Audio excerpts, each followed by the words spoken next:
This week has been quite warm, feeling a little more summer-like. Now, yesterday, the airport didn't quite make it to that record-breaking temperature. We just had a few too many clouds. But 76 degrees yesterday afternoon, definitely on the warmer side. We're going to start to shake that up going into the weekend as we have a pattern shift moving through. Our next storm system arrives tonight. It's going to bring us some cooler and wet weather as we go through the weekend. The next couple of days, just bringing us back toward more near normal temperatures. Upper 50s, low 60s. For today, we'll be seeing some increasing cloud cover. We'll maybe see some peeps of sunshine at times, but don't expect a ton of sun going into the afternoon. You can expect, however, still a warm day today. Temperatures in the high country getting into the 50s and 60s. The Denver metro area, mid to upper 70s. In eastern Colorado, we could see mid to upper 80s going into the day today, so definitely on the warm side. Southern Colorado, we are still tracking some high fire danger. We do now have red flag warnings in place as we could see winds gust up to about 40 miles per hour there.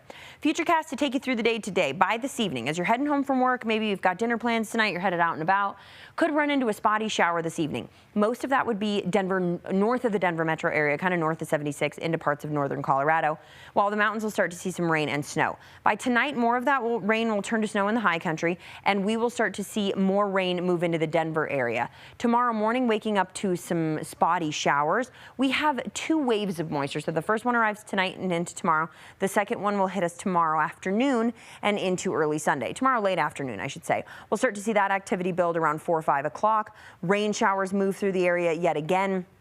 We could see some decent precipitation at times going into tomorrow afternoon as the mountains will continue to see some snow showers.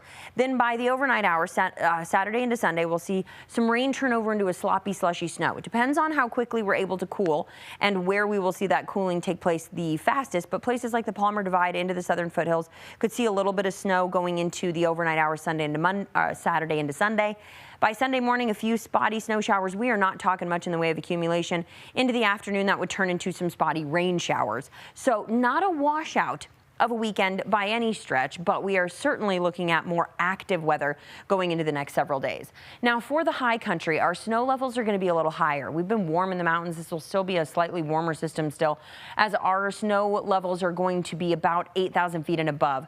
Around 8,000 to 9,000 feet, that's where we're talking 1 to 3 inches. As you start to head 9,000 feet plus, that's where we could pick up a little more, maybe 3 to 6 inches of snow. For eastern Colorado, there's the possibility that we could see a little bit of light snow accumulation. It just depends on how long the precipitation lingers and how quickly we're able to cool down. If we can squeeze any of that out in the Denver area, it would be a trace on a grassy surface, but do not expect any impacts going into the weekend as far as that is concerned for us here in Denver. Temperatures sliding from the 70s today to the 50s and 60s tomorrow, a little cooler going into Sunday. And then as we approach the first week of April, we are looking at pretty near normal weather. This is what spring is like in Colorado this time of year, 50s and 60s with some rain chances. And the good news is we definitely need the rain. Unfortunately, if you had plans this weekend to be spending a lot of time outside, you'll just want to keep your eye on that radar.